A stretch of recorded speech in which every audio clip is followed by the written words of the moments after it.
Magandang araw mga kaibigan. Bigyan natin ng reaction opinion itong post ang balita ngayon. SP Cayetano, posibleng ipaimbestiga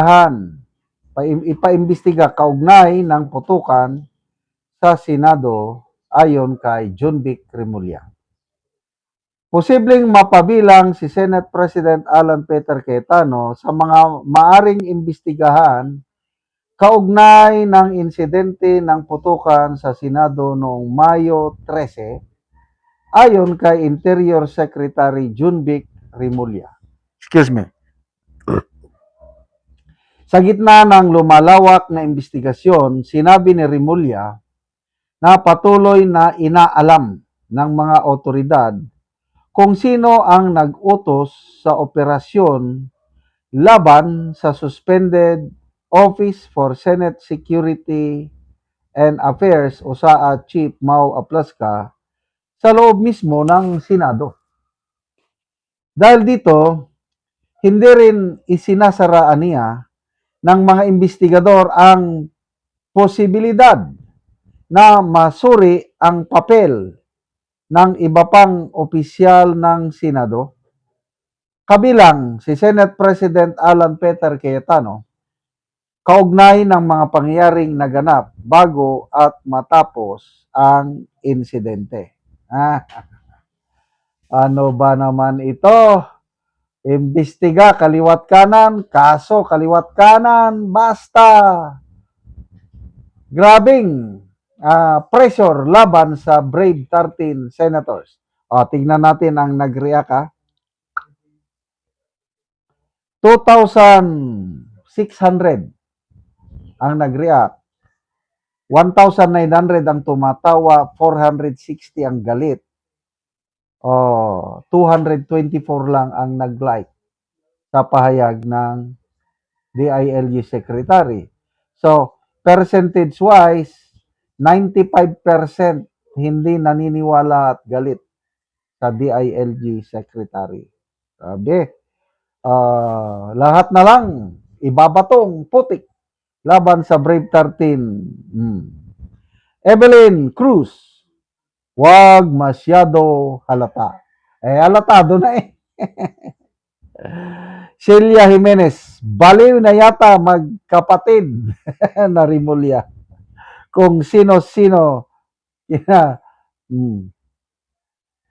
Nicole Pacomio, martial law without declaration. Rick Omlang, abogado versus Judas. Sino kaya ang mananaig? Sernan Lapas, di ba that time si John Vic andun sa loob partida? O nga, ang isa sa pinakaunang tinawagan ng mga takot na senador ay si John Vic Remulla. Mabilis siya eh. Pumunta. At mismo itong si Senator Bato, nag-request siya na kung pwede, magpa-custody na lang siya sa PNP at DILG. Ibig sabihin, may tiwala si Senator Bato kay John Vic Remulla at kay General Nartates. Narinig ko yan. Sino bang nagsabi? I think si General Aplaska ang nagsabi na para mas safe si Bato, doon siya sa PNP magpa-custody. O bakit ngayon biglang nagbago ang isip ng hangin? Noong una, ayaw i-epekto ng DILG Secretary ng PNP yung warrant of arrest dahil hindi dumadaan sa tamang proseso. Yung warrant of arrest na yun daw, hindi dumaan sa Interpol, hindi rin dumaan sa mga local courts. Kaya nung una, tama ang posisyon ni Secretary Remulla, tama ang posisyon ng PNP. Magkakaiba ang mga pahayag nila nung una eh. Ang Pangulo, sabi niya, hindi niya inutusan ang NBI na huliin si Bato. Yan ang sabi ng Pangulo sa kanyang video message. Ang NBI naman, inutusan kami ng DOJ. Ito naman si Trillanes, ano bang papel niya? Bakit nandun? Hindi ko alam. Magkakaiba. Ngayon, Parang may somebody has taken charge. Ako ang masunod! Ito ang gawin! Yes. Yes. Nagkakaisa na sila. Kaya pinapaaresto na si Bato na namumroblema sila ngayon.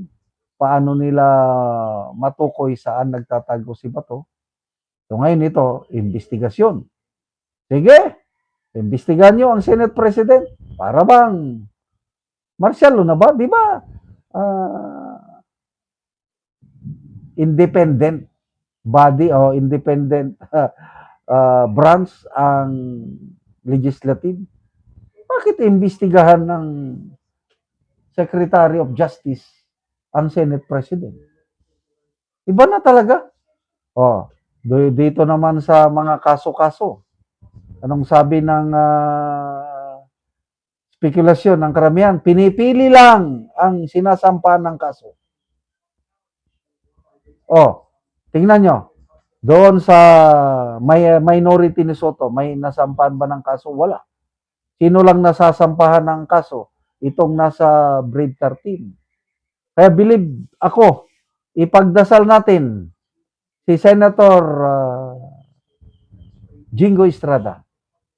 Nakakalungkot yung pahayag ni Senator Marcoleta na araw-araw daw na tinatawagan si Senator Jinggoy. Kumalas ka na sa Breed 13, sa majority, sumama ka lang sa minority, hindi ka nakakasuhan. Ganun daw araw-araw. Kailang tumindig sa kanyang prinsipyo si Senator Jinggoy. Bahala nang ikulong niyo ako, basta panindigan ko ang prinsipyo ko, hindi ako kakalas sa Breed 13. Wow. Ngayon, natataranta na po sila. Kasi buo pa rin ang Brave 13, kanila pa rin ang leadership. Magsisimula na ang flood control hearing investigation sa June 4. Yan po, kaya panalo ang taong bayan sa mga pangyayaring ito. Kaya ito na, biglang imbestigahan nila ang Senate President. Sige, takutin nyo nang dapat nyong takutin. Kung kaya ninyong takutin. Abogado po yan. Good luck po, Secretary Mulya, sa pag-iimbestiga nyo dito sa ating Senate President. Salamat mga kaibigan sa inyong pagsubaybay sa channel na ito. Nakakatulong kayo ng malaki sa tribong Talandig ng Bukidnon dahil ang sweldo natin sa channel na ito is pantulong po sa tribo. Namimigay tayo ng libreng yero at pako para makapagpatayo sila ng mas maayos na tirahan. Panoorin nyo ang video na ito. Ang among ginahatagan og yero.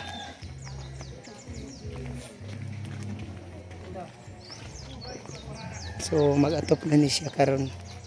So mo na niya ang iyang pag-aatopan. Ano niya ang gipa tukod nga iyang atopan.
O karon humanay gyud sa pag-atop ang among nahatagan sa yero.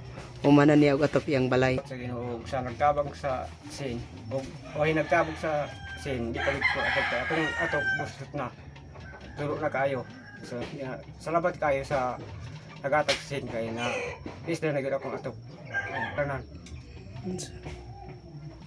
Di na kumularan kaya akong si Napoleon nagbago.